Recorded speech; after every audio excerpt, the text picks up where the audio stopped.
Mind uploading and digital immortality are popular themes in movies and games. So, can we upload our consciousness to a computer? The answer is yes, but it hinges on three assumptions. First, we must assume that consciousness is material, meaning it's a product of the brain structure and biochemical reactions. If you argue that Harry Potter's existence disproves this, you're not being fair. The second assumption is that we can fully understand the brain and have the tech to store its data. Third, we assume computers can eventually simulate all the brain's physical and chemical changes like motor protein movement, glucose breakdown, and ion channel regulation. The computational power needed is so immense that even if all the world's processors ran at full capacity, it wouldn't be enough. We'll discuss the high demands on computers later.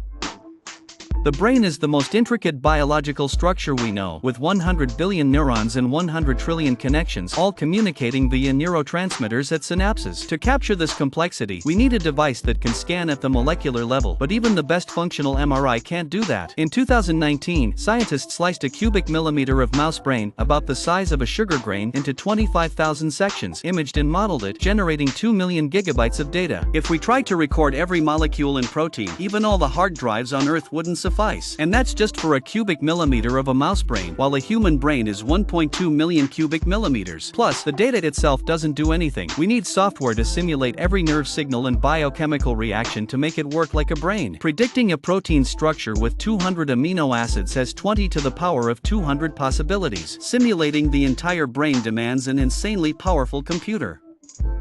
Achieving consciousness upload demands significant research and innovation. If it becomes possible, your digital self could erase bad memories, gain immense knowledge, or explore the universe. What would you do if you could upload yourself to the internet?